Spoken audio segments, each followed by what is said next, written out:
I suppose if this were a documentary, it would open on the warehouse, not the wedding. The warehouse with its humming forklifts and the smell of diesel, where my husband and I spent most of our adult lives. We left school at 16, not because we hated learning, because rent didn't wait for diplomas. When our son was born, we made a quiet decision. He would never have to choose between school and survival. He didn't. He earned scholarship, studied abroad, learned to discuss philosophy over dinner in a way we never could. When he met her brilliant, polished Ivy League educated, I was proud of him. Truly, she spoke with confidence that filled a room without raising her voice. The first time she came to dinner, she complimented our entrepreneurial resilience. It sounded kind, it felt clinical. Later, during wedding planning, she suggested something elegant and international. I thought it would be meaningful, she said gently, if both families incorporated French into their speeches. It reflects global literacy. Global literacy. My husband squeezed my hand under the table. I could feel his pulse, steady but heavier than usual. She knew we hadn't finished high school. Our son had mentioned it once defensively, as if protecting us. We agreed. Not because we felt small, because we were curious how far the assumption would go. Years ago, when our business expanded shipping routes through Quebec, we realized contracts in another language left too much room for misunderstanding. So we enrolled in evening classes at the community center, 3 nights a week after 12-hour shifts. I struggled with pronunciation. My husband practiced vocabulary while balancing invoices. We never told many people. It wasn't impressive.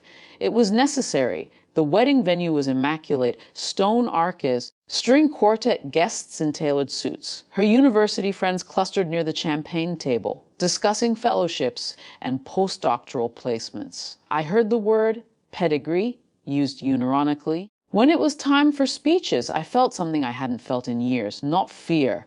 Recognition. I recognized that look in her eyes, the careful neutrality.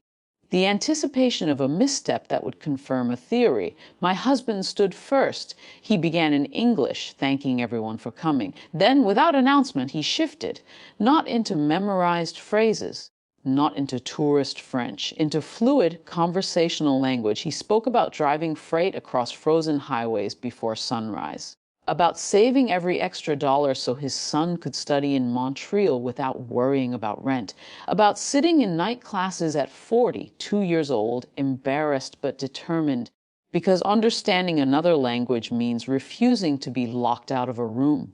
The room changed. Conversations stopped mid-whisper. He wasn't reciting, he was thinking in it. When he finished, there was a brief silence, the kind that happens when people are recalibrating, and then sustained applause. I followed. My French is softer than his, slower. I spoke about motherhood without vocabulary for academic theory, about learning words late in life and realizing education is not a place you attend, but a posture you take toward the world.